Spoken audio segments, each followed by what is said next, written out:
organized by the Gardens ALHARISAT, Democratic Newspaper, and Sudanese Democratic MOTAGADIM, and the whole Sudanese nation. It's such an honor to introduce to you Dr. وداع from the Gardens ALHARISAT in a speech. On behalf of ALHARISAT organization, it's a non-for-profit women's civil and political organization. We call it in English the Guardians. We are the guardians of the values of the Sudanese revolution: freedom, peace, and justice. Allow me to give a brief words on the special day in which we celebrate, honor, and say goodbye to Her Excellency Ambassador Gheziel. Dears, we are meeting today to say thank you to a person sided with the values of democracy and humanity, and with the best support to the people of Sudan through her strong and bright attitude toward the revolutions of our great people. First of all, we thank you for the kindness and the love you showed to Sudan during the 2 years you spent with us. You represented your country with honor, and you did everything possible to improve diplomatic relations between Sudan and Norway. You came to Sudan at a very important and critical time. Sudan was standing at a major turning point. Citizens from all over the country, with their old differences on the streets, demanding for a civilian role, committing to end military coups now and forever. Dear, the people of Sudan are the greatest force in this country, and you have all witnessed the hard work they are doing to express their opinions. Norway has always been side by side with the Sudanese people, acknowledging their desires and supporting the process of democratic transformation, comprehensive peace, reform, and economic recovery in the country. We have seen the clear positions of Her Excellency in condemning the use of violence against peaceful civilians in the demonstrations against the military rule, and in all activities related to supporting the democratic transition. Yesterday, for instance, the ambassador tweeted on her Twitter account that the emphasis of the Troika countries condemned the attempts to disrupt the functioning of the Sudanese Lawyer Association workshop on the constitutional framework for their transition. Moreover, many times Her Excellency emphasized the importance of investigating violent crimes against civilians and bringing the committers to justice. We have seen the declared position of Her Excellency regarding the 25th of October coup, and the clear and serious constrictions, steps, and continuous pressure on the sponsor of the coup to back out and handing over to civilians to lead. Her Excellency Gheziel have been always loyal to women guard and youth agenda. At humanitarian aid efforts, recently, Norway, through its embassy in Sudan, had financially supported with other partners a food security program. The project that planned to benefit more than 2 million Sudanese women and men. This is few highlights on the contribution of Her Excellency in Sudan, as time is not enough for me to list all her contributions in the various fields. I'm very sorry. We at ALHARISAT are confident that Her Excellency is a friend of Sudan and has led and honored her country's embassy very well and worked closely for the benefits of the Sudan. And sure, she is looking forward to a worthy, bright future for the Sudan and Sudanese. Lastly, and in the name of all female guards all over the Sudan, we wish you a happy life and new successful experience in which you provide all the possible support. We're very sure of this. Yet, we all expect you to ensure the contribution of the high role of the Norwegian embassy towards Sudan and to continue to support the democratic transition in Sudan from your position through advocacy and guidance. Goodbye, and may health be upon you. Thank you very much.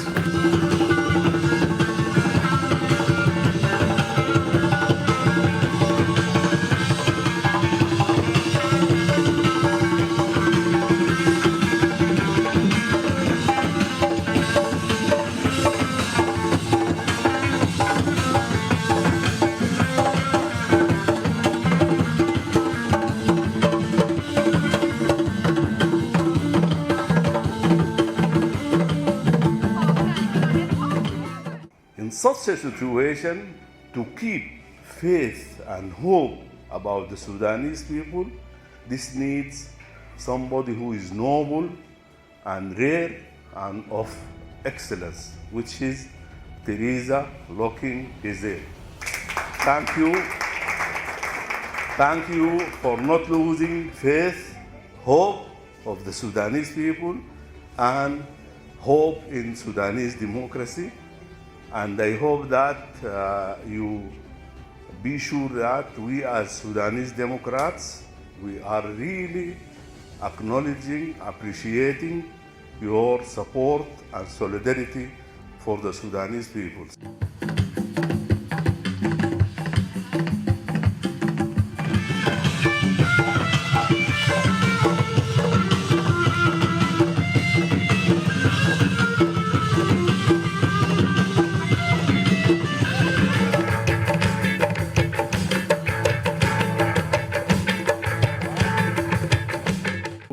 Our tenure in Sudan very supportive to the Sudanese people in their search for democracy and decent life. All through her tenure here, she has never abdicated her commitment to democracy and the noble values of democracy. And despite all diplomatic restrictions, she continued to support all democratic forces, but without being biased to any one of them. She was with us here during very difficult times, but she was very brave, kind, and loving. She did not hesitate, among other colleagues, to describe what happened in October 25th as a coup d'etat and demand the reinstallment of the civilian government and the restoration of the democratic path. And she continued to do so till the last moment, till now. She, as was pointed here some moments ago, she did not hesitate. She did not hesitate to condemn the violations against peaceful demonstrations, harassment of women, and we followed her through her Twitter account. She was very frank on that, very clear on that, and I'm sure she is going to leave very wonderful memories in this country, and at the same time she will have a rich chapter for her memories when she retires and writes her memories. I can only thank you. Thank you very much. I wish you continuous happiness, you and your family, and all the best in your future endeavor. Thank you very much.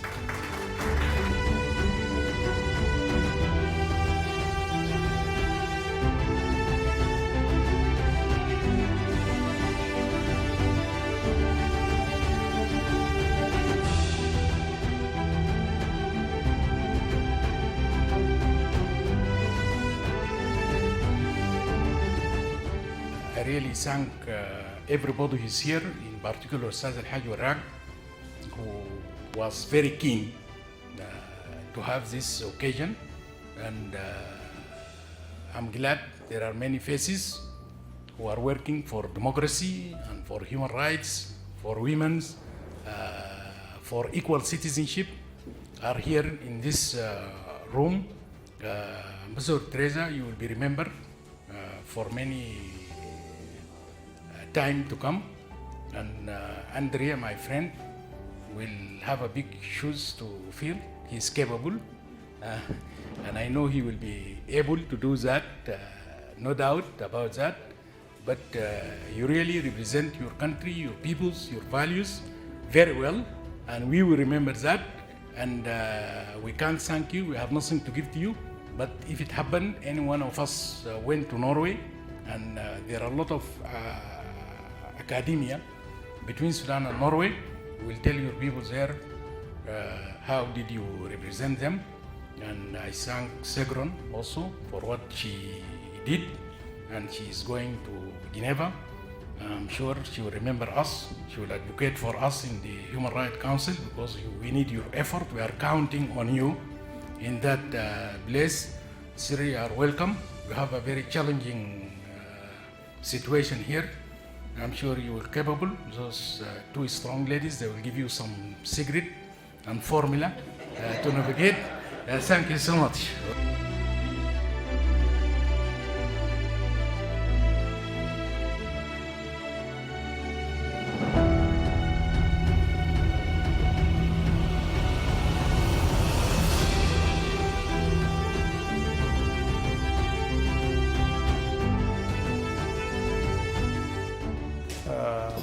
At the occasion of saying bye for Theresa, to have all these Sudanese people who work closely with her and who have something special for her without the initiative of the Democratic.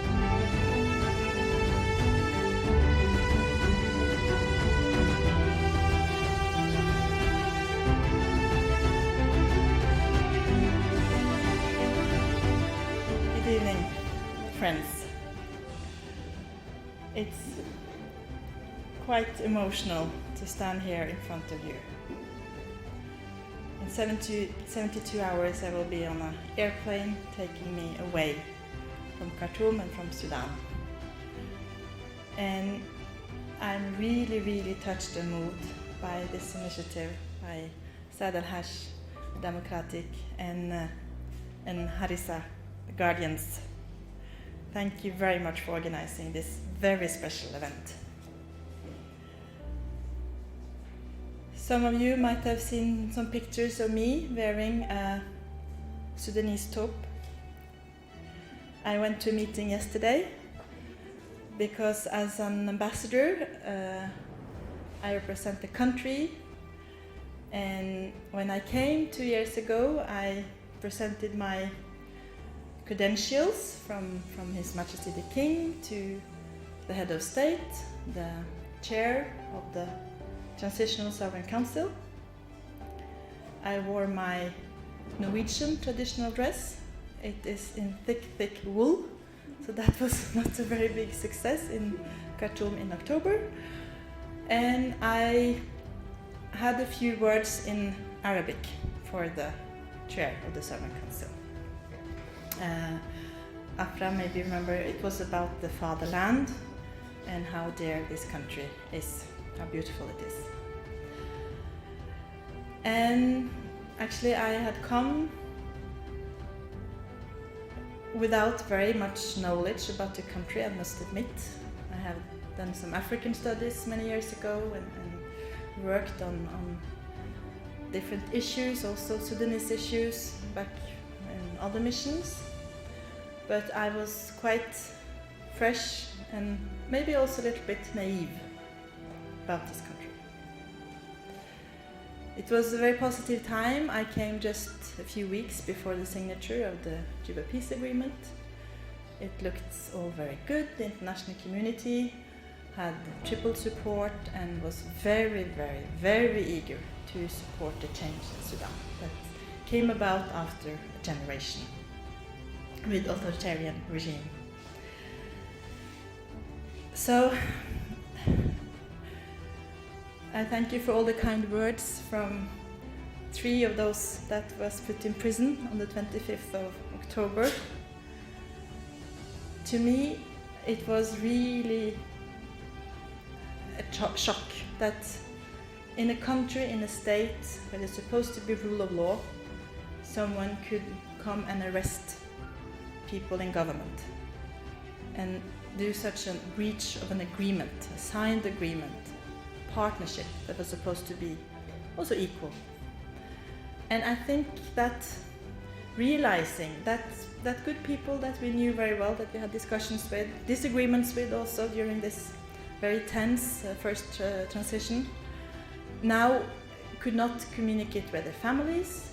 They were taken away, nobody knew where they were, if they were well treated or bad treated, or if they were in danger of losing their lives or their health. To me, coming from Norway, this was truly something that I was not prepared to accept. And as a country with principles when it comes to human rights, rule of law, and equal opportunities. And it was not very difficult for me and my team to do whatever we could, in, of course, coordination with Oslo, to reverse the situation and help those people that were taking away their human rights. And when you're an ambassador, and especially a Norwegian ambassador, we talk to all the actors. We believe that it's through discussion, dialogue, convincing arguments, finding a common ground, that you can try to find a solution that is peaceful and that is sustainable and fair and just.